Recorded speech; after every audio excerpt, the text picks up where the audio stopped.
মুশফিকুর রহিমের ক্যারিয়ারের সবচেয়ে ঐতিহাসিক মুহূর্তে তার পাশেই ছিলেন লিটন কুমার দাস। মুশফিকের শততম টেস্ট ম্যাচে মুশির সাথে 100 রানের পার্টনারশিপ গড়েছেন।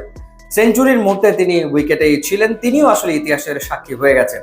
মুশফিকুর রহিম ইতিহাসের 11তম ক্রিকেটার হিসেবে শততম টেস্ট ম্যাচে সেঞ্চুরি করেছেন এবং এলিট গ্রেটদের যে লিস্ট, সেই লিস্টে নিজের নাম লিখেছেন, যেখানে রয়েছেন গর্ডন গ্রিনিজ, ইন্দ্রামামুল হক, কিংবা রয়েছেন Hashim Amla, Graeme Smith, David Warner, Ricky Ponting এর মতো ক্রিকেটাররা।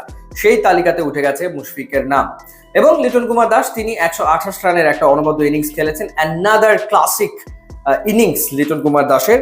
এবং যেটা বলছিলাম যে তার পঞ্চম সেঞ্চুরি পূর্ণ হয়ে গেল। এই পঞ্চম সেঞ্চুরির জন্য তাকে কিন্তু ওয়েট করতে হয়েছে অলমোস্ট 14 মাস, কারণ 2024 সালের অগাস্টে তিনি পাকিস্তানের বিপক্ষে রাওয়ালপিন্ডিতে সেঞ্চুরি করেছিলেন। এরপর 15টা ইনিংসে সেঞ্চুরির দেখা পাননি লিটন কুমার দাস, অবশেষে তিনি পেলেন।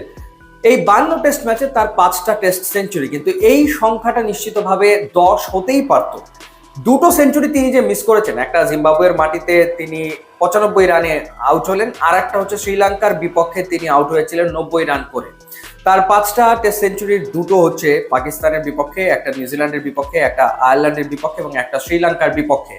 ইনফ্যাক্ট 80 থেকে 95 রানের ভেতরে তিনি 5বার আউট হয়েছেন। তো এই 5টা যদি সেঞ্চুরি হয়ে যেত, তাহলে নিশ্চিতভাবে 52 টেস্টে 10টা সেঞ্চুরির মালিক হয়ে যেতেন লিটন কুমার দাস। তার হাফ সেঞ্চুরির সংখ্যা হচ্ছে 19, অর্থাৎ কনভার্সন রেট কিন্তু খুব একটা ভালো না। আগামী দিনে নিশ্চয়ই লিটনের এই কনভার্সন রেট বেটার হবে এবং তার সেঞ্চুরির সংখ্যা বাড়বে, তেমনটা আমরা প্রত্যাশা করি। কারণ যখন মুশফিকুর রহিম আসলে অবসরে চলে যাবেন, আমরা জানি না তিনি কতদিন খেলবেন, নিশ্চিতভাবে হয়তো আরো কিছুদিন খেলবেন, তারপরে হয়তো তিনি অবসরে যাবেন। তারপর কিন্তু লিটন কুমার দাসই আসলে বাংলাদেশের টেস্ট ক্রিকেটের মূল স্তম্ভ হয়ে উঠবেন, মূল ব্যাটার হয়ে উঠবেন, যেমনটা এতদিন মুশফিকুর রহিম ছিলেন।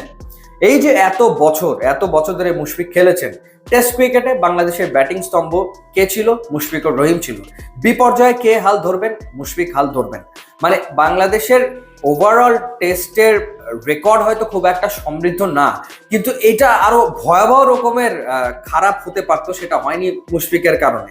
মানে মুশফিক বহু ম্যাচে আসলে ত্রাতার ভূমিকায় নেমে বাংলাদেশকে রক্ষা করেছেন এবং সেই দায়িত্বটা নিতে হবে পরবর্তী সময়ে নিশ্চিতভাবে মমিনুল হক এবং লিটন কুমার দাসকে, কারণ এই দুজনই আগামী বেশ কিছু বছর মূল দুই ব্যাটার হয়ে খেলবেন বাংলাদেশের টেস্ট টিমে। সুতরাং তাদেরকে সেই দায়িত্বটা নিতে হবে। লিটন কুমার দাস তিনি বাংলাদেশের ষষ্ঠ ব্যাটার হিসেবে 3000 রানের ক্লাবে প্রবেশ করেছেন এই টেস্ট ম্যাচে।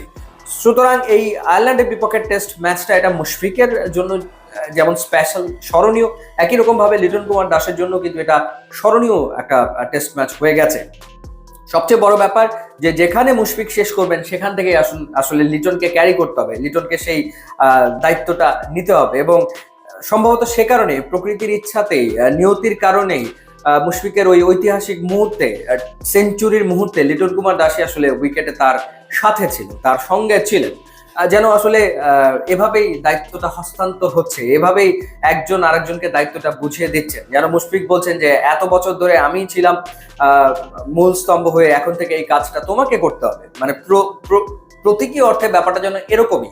তো যাই হোক, দেখা যাক আগামী দিনে সেই দায়িত্বটা লিটন যথাযথভাবে পালন করতে পারেন কিনা।